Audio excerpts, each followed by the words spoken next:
The sheriff arrested the obese widow on Christmas Eve. The rancher paid triple her bail and made her his wife. The costume doesn't fit someone your size. Mrs. Cooper's voice rang across the church hall, loud enough for everyone to hear.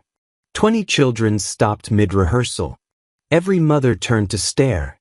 Abigail Coulter stood frozen, the blue Mary costume draped over her arm, the one she'd spent 2 weeks sewing, every stitch perfect, every seam reinforced. "I'm sorry." Her voice came out smaller than she wanted. Mrs. Cooper's smile was sharp as glass. "The Mary role. We're giving it to Sarah Mitchell instead. You understand, we want the pageant to look proper." The word hung in the air like poison.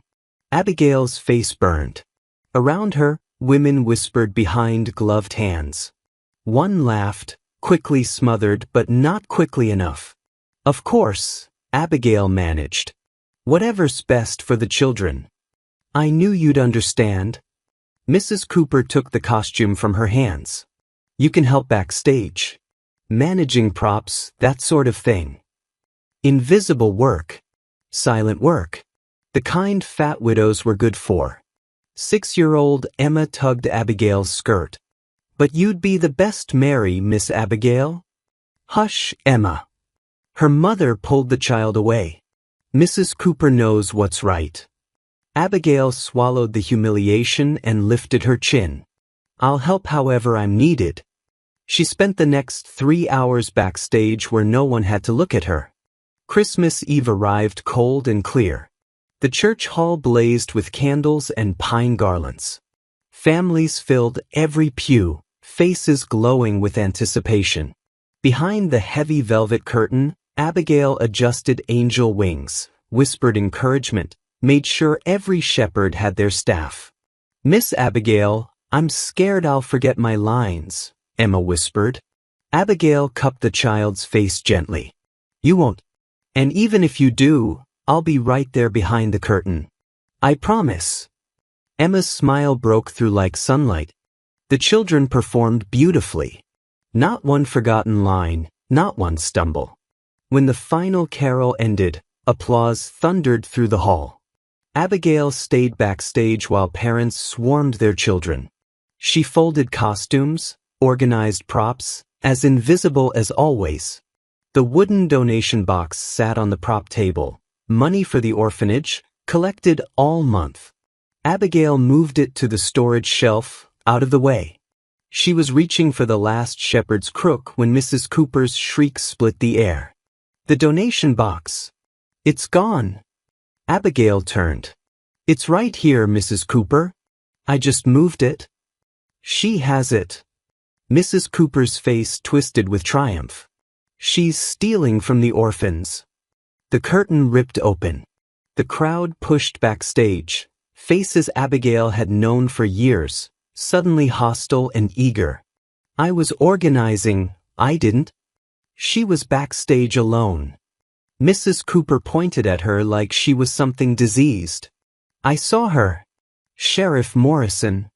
Sheriff Morrison stepped forward, hat in hand, face apologetic. "Mrs. Whitmore, I need to search your bag." "Of course, but I didn't take anything." He opened her worn carpet bag. The donation box was inside. Abigail's world tilted. "That's impossible. I didn't put that there." "Thief!" someone shouted from the crowd. Children started crying. Emma sobbed, reaching for her. Miss Abigail didn't steal. Her mother jerked her back. "Don't touch her." The sheriff's voice was heavy. "Abigail Whitmore, you're under arrest for theft." "No, Sheriff, please, I didn't," someone planted.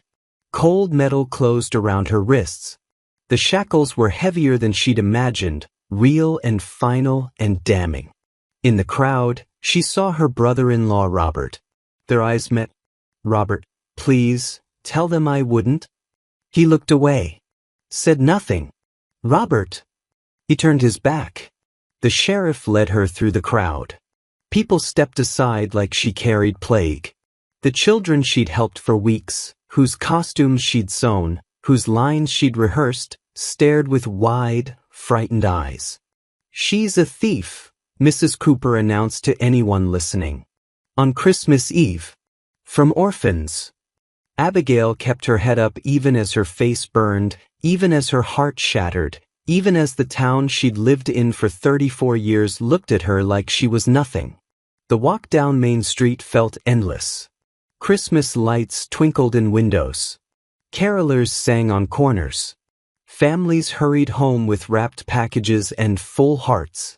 And Abigail walked in shackles, the sheriff's hand on her arm, while a handful of children followed behind, crying her name. Daniel Garrett was halfway down Main Street when he saw them. Sheriff Morrison walking a woman in shackles. Right down the middle of the street like a public parade. Daniel reined his horse to a stop, staring. The woman kept her eyes down, face burning red with shame. Her dress was plain but clean, her dark hair pulled back. She was heavy-set, the kind of woman this town probably whispered about. But what stopped Daniel wasn't her appearance. It was the shackles. On Christmas Eve. And the children following behind, crying. Miss Abigail didn't steal. A little girl with blonde curls sobbed, running after them. She wouldn't. "Mama, please." A woman caught the child and pulled her back. "Emma, stop making a scene." But she didn't. The girl's voice broke with desperate tears. The woman in shackles, Abigail, flinched at the child's voice but kept walking, spine straight despite the iron around her wrists. Daniel dismounted and stepped into their path. "Sheriff Morrison. What's happening here?" The sheriff stopped, clearly uncomfortable. "Mr. Garrett. Just doing my job. Mrs. Whitmore's been arrested for theft." Daniel looked at the woman. She lifted her eyes for just a moment, red-rimmed, exhausted, humiliated. Something about her face was familiar. What theft? Church donation box. Money for the orphanage. Evidence was found in her possession.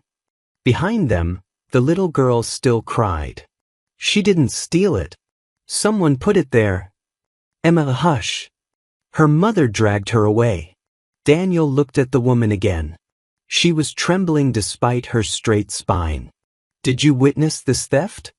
Daniel kept his voice level. "Evidence speaks for itself, Mr. Garrett." "That's not what I asked." Morrison's jaw tightened. "I don't have to explain myself to you, Daniel. Now if you'll excuse me." "Release her. I'll pay her bail right now." The woman's eyes went wide. She stared at Daniel like he'd spoken a foreign language. Morrison shook his head. "Can't release her on the street. She has to be processed. Bail will be set at the jail." "Then let's get to the jail." Daniel's voice dropped. "Now." The jail was cold and dim. Morrison led the woman to the cell, and Daniel heard the door clang shut with a heavy finality. Through the open doorway, he could see her sink onto the narrow cot, shoulders shaking. The sheriff returned, keys jangling. "Her bail is $20. "I'll pay it." "Daniel, you don't even know this woman." "What's her bail?" Morrison sighed. $20. Daniel counted out $60 and placed them on the desk. The sheriff stared. "The bail is $20. I heard you. $60. Release her." "That's triple." "I know what it is. Release her." Morrison looked at the money, then at Daniel, then toward the cell where the woman sat crying. Finally, he picked up the keys. "You're a strange man, Daniel Garrett." "So I've been told." The cell door opened.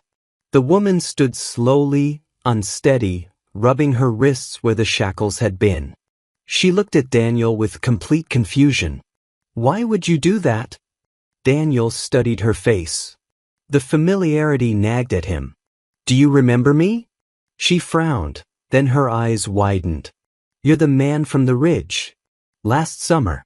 Your horse, Apollo." Recognition hit him. 6 months ago.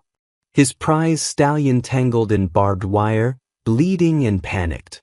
A woman kneeling in the dirt, carefully freeing the horse while she murmured gentle words. She'd saved Apollo's life and refused payment.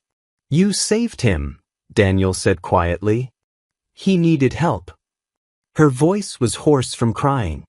"But that was one afternoon. Why would you pay $60? Apollo's worth $500. You asked for nothing." He paused. "Call it a debt paid." Her eyes filled with tears. "I can't repay $60. You don't need to." He turned to Morrison. "Her belongings?" The sheriff handed over her carpet bag, the one that had held the donation box. She took it with shaking hands. "Thank you," she whispered. Daniel offered his arm. "Come on. Let me see you home." They walked through the dark Christmas streets, Daniel leading his horse while Abigail walked beside him. Most families were inside now, warm light glowing in windows.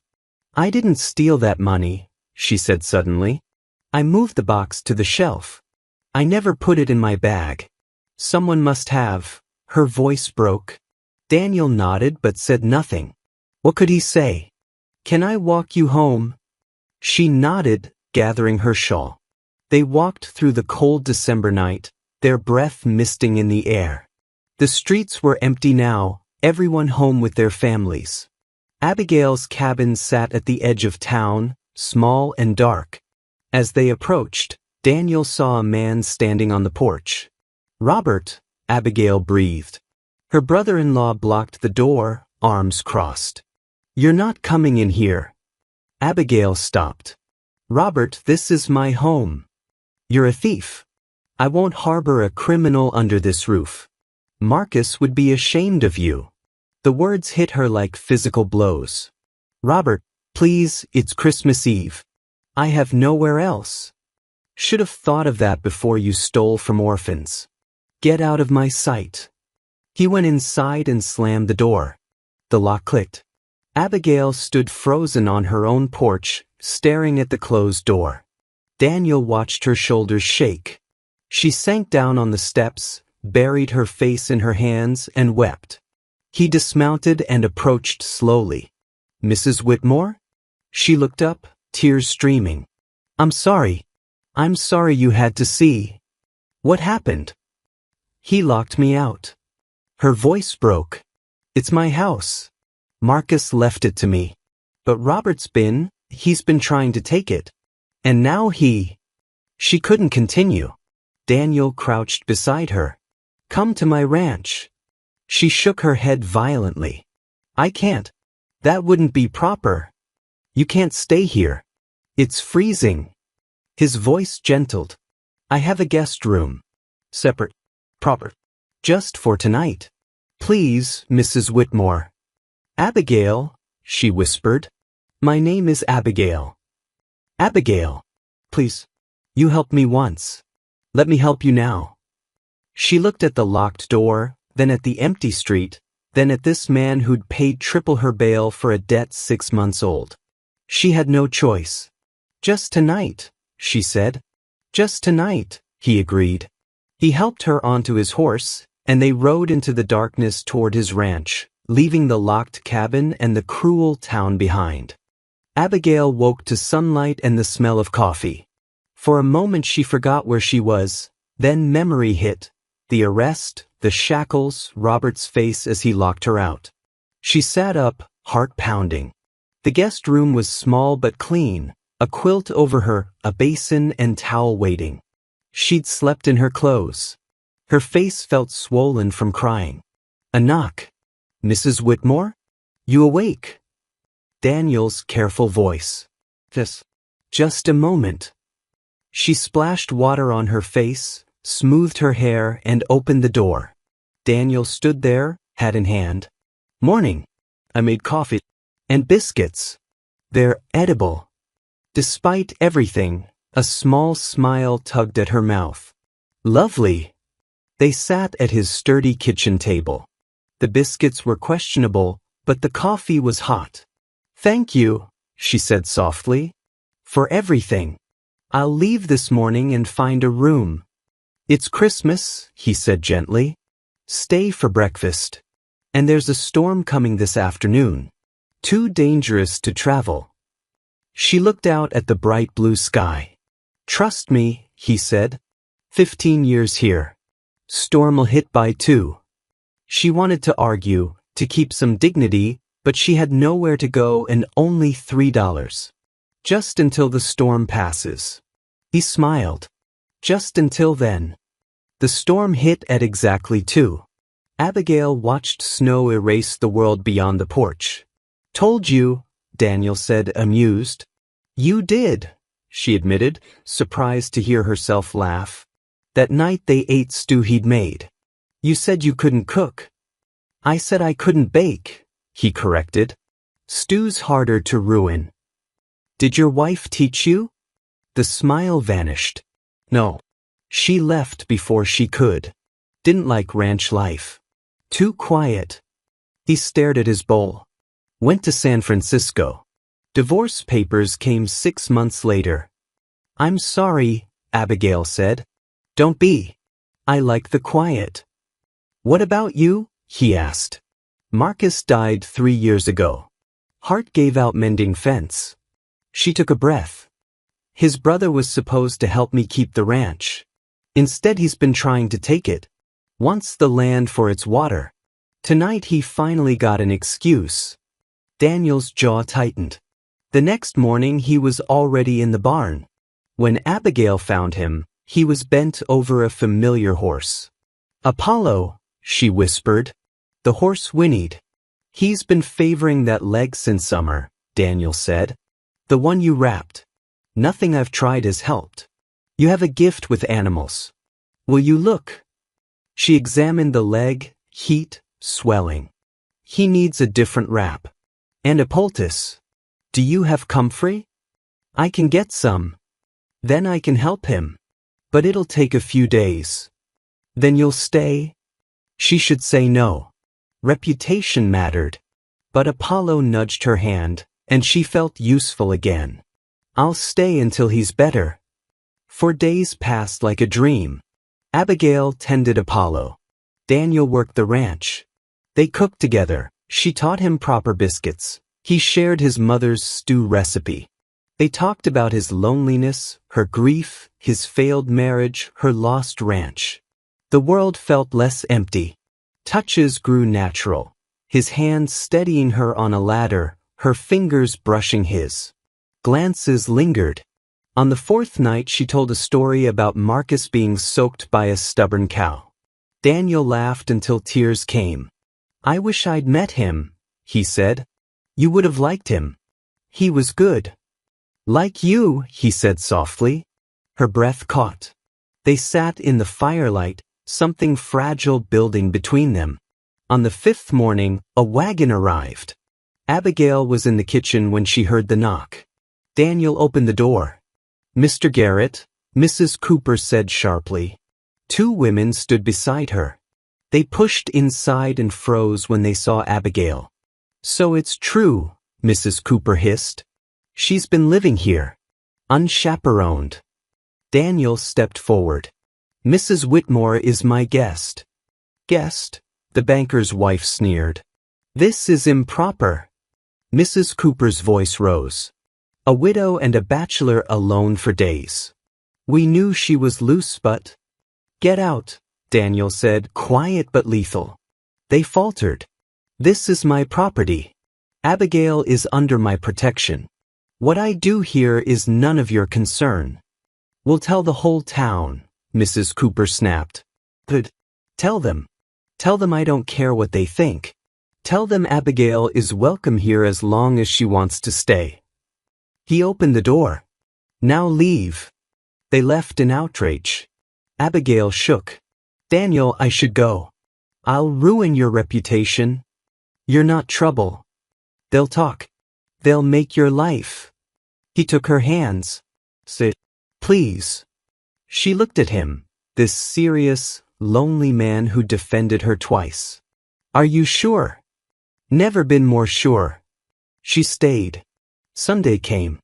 Daniel suggested church. Together, she asked. Together. They rode into town side by side. The stairs began immediately. After the service, Mrs. Cooper waited on the steps. Her voice carried across the churchyard. Everyone knows she's been at your ranch for over a week. A crowd gathered. Abigail wanted to disappear. Daniel took her hand, in front of everyone. Yes, he said. She stayed at my ranch because her brother-in-law locked her out of her own home on Christmas Eve. Because she had nowhere else to go. Because she's a good woman who was falsely accused. She's a convicted thief, Mrs. Cooper spat. She's innocent, he said firmly. The evidence was planted. When the truth comes out, you'll all owe her an apology. He looked at Abigail, steady and certain. I don't care what anyone thinks. She's welcome at my ranch as long as she wants to stay. Whispers rippled through the crowd, shame on some faces, judgment on others. Daniel didn't let go of her hand. They walked away together, leaving the whispers behind, and for the first time in years, Abigail felt something warm bloom inside her. That afternoon, Abigail was brushing Apollo when she heard the shouting. She dropped the brush and ran toward the house. Daniel was already on the porch, facing a man who swayed on unsteady legs, reeking of whiskey. Robert. You. Robert pointed at Abigail, his face twisted with rage. This is your fault. Abigail stopped at the bottom of the steps. Robert, you're drunk. Go home. Home? Home. He laughed bitterly. I don't have a home anymore. The bank's taking everything. And it's because of you. Daniel descended the steps slowly, positioning himself between them. Mr. Whitmore, I think you should leave. No. Robert lurched forward. She needs to hear this. She ruined everything. I didn't do anything, Abigail started. You were supposed to leave. Robert's voice cracked. You were supposed to be gone by now. I needed you gone. The words hung in the air. Daniel went very still. What did you say? Robert seemed to realize what he'd revealed. His face paled. You needed her gone, Daniel repeated slowly. Why? I didn't mean. The donation box. Daniel's voice dropped to something dangerous. You planted it in her bag. No, you framed your own sister-in-law. Daniel grabbed Robert's shirt. On Christmas Eve. At a children's pageant. Robert tried to pull away. You can't prove anything. It's her word against mine, and nobody believes a fat widow. Daniel's fist connected with Robert's jaw. Robert went down hard, sprawling in the dirt. Get off my property, Daniel said quietly. Before I do something I'll regret. Robert scrambled to his feet, blood running from his split lip. You can't. Nobody will believe you. We'll see about that, Daniel said. Robert fled. Abigail stood frozen, her mind reeling. He actually. Daniel turned to her, breathing hard. Are you all right? He planted it. He let me get arrested. He watched them put me in shackles. Her voice rose. His own family. Daniel pulled her into his arms. She collapsed against him, shaking. We're going to the sheriff, he said into her hair. Tomorrow morning. We're going to tell him everything. Sheriff Morrison listened to their story with a deepening frown. That's a serious accusation, he said when they finished. He confessed, Daniel said. We both heard him. While drunk and angry. Any lawyer would tear that apart. Morrison rubbed his face. But I can investigate. If there's evidence. His debts, Abigail said quietly. He said the bank was taking everything. That he needed me gone because of the cabin. Morrison's eyes sharpened. The cabin Marcus left you. Robert's been trying to claim it for 3 years. Says Marcus promised it to him, that I have no right. But you have the deed? Yes. Locked in a box at the cabin. Her voice broke. I can't get to it now. I can, Morrison said. With a warrant. He stood. Give me until this evening. By sunset, the whole story had unraveled. The sheriff found the donation box key in Robert's desk, the duplicate key that only the church treasurer should have. He found bank documents showing Robert owed nearly $500. He found letters to land speculators offering to sell Abigail's cabin. Confronted with evidence, Robert confessed everything. He'd needed money. The cabin was valuable, good water, good land. But Abigail owned it legally. So he'd created a reason to force her out. A theft. An arrest. Public shame so complete that leaving town would seem like her only option. He'd never expected Daniel Garrett to pay her bail. By nightfall, Robert was in the cell where Abigail had spent Christmas Eve. The news spread through town like wildfire. Some people came to the ranch to apologize. Most didn't.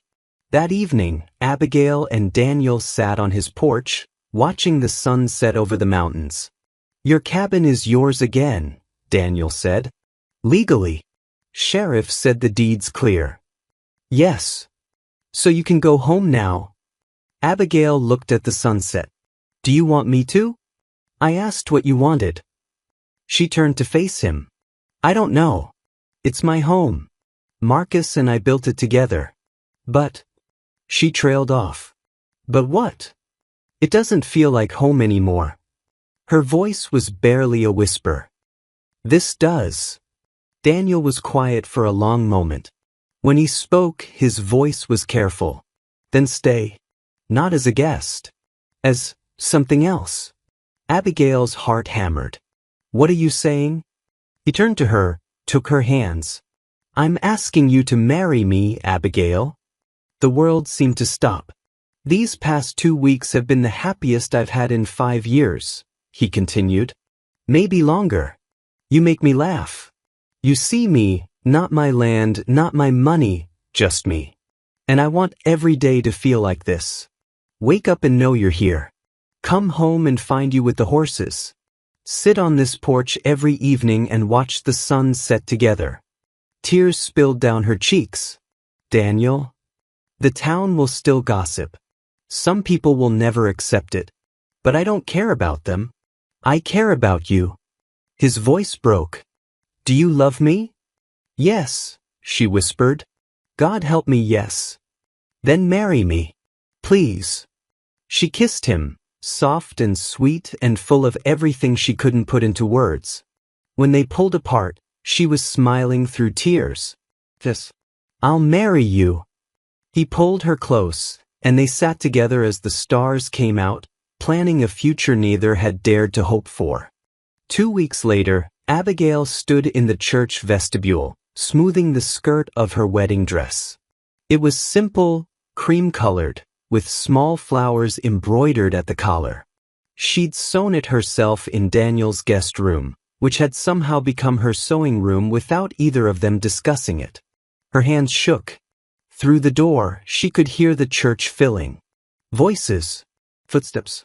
The nervous energy of a town event. They all came, she whispered. Daniel appeared beside her, handsome in his Sunday suit. Not all. Mrs. Cooper and her circle stayed away. But yes, most came. To support us or to watch the spectacle? Does it matter? She looked at him, this steady, serious man who defended her when no one else would. No. I suppose it doesn't. He offered his arm. Ready? She took a breath. Yes. The church was full. Abigail's breath caught as they walked down the aisle together. Faces turned, some warm, some curious, some still cold with judgment. But in the front row, 20 children from the Christmas pageant sat in their Sunday best, smiling. Emma waved frantically until her mother shushed her. Abigail's eyes filled with tears. They reached the altar where Reverend Martin waited. He was elderly, kind-faced, the only one who'd visited Abigail in jail on Christmas Eve. He looked at the congregation with solemn eyes. Before we begin, he said, his voice carrying, "there's something that needs to be said." The church went quiet. Abigail Coulter was falsely accused 2 weeks ago. Arrested. Humiliated. By someone in her own family who wanted her land. Uncomfortable shifting in the pews. She was innocent. Yet many of you treated her as guilty without question. Without mercy. He paused. Some of you still do. Silence. Heavy and thick. Today, she marries a good man. A man who saw her worth when others were blind to it. I hope, I pray, that we can all celebrate that, and that we can learn from our failure to see the truth. Some faces flushed with shame. Others remained hard. The Reverend opened his Bible. Let us begin. The ceremony was simple and beautiful. When it came time for vows, Daniel took Abigail's hands and spoke clearly enough for everyone to hear. I vow to see your worth when others don't. To defend you when you need defending. To stand beside you in all things. To build a home where you're safe and loved and free to be exactly who you are. Abigail's voice shook but held steady. I vow to trust you with my heart. To love you with courage. To build something beautiful with you despite everything we've faced. To be your partner in all things for all my days. I now pronounce you husband and wife, Reverend Martin said, smiling. You may kiss your bride. Daniel cupped her face gently and kissed her. Some people applauded. Others sat silent. But the children cheered, loud and joyful and pure, and that was enough. The reception was held at Daniel's ranch, their ranch now. About half the town came. The kind ones. The children's families. People who believed in second chances and the courage to stand against the crowd. Tables were laden with food, music played, and laughter filled the air. Abigail stood near the barn, watching it all with wonder. Happy! She turned to find Daniel beside her, holding 2 cups of cider. Yes. She took a cup, leaned against him. For the first time in 3 years, yes. Good. He kissed her temple. That's all I wanted. Across the yard, the children were gathering, whispering, giggling. Emma stepped forward as their spokesperson. Mrs. Garrett, we have a present for you. Abigail's heart melted at the name. Mrs. Garrett. You do. The children lined up and began to sing, a simple song about kindness and love that they'd clearly practiced. Several were off-key. 2 forgot words. It was perfect. When they finished, Abigail was crying again. Thank you, she managed. That was beautiful. Emma hugged her legs fiercely. We love you, Mrs. Garrett. I love you too, sweetheart.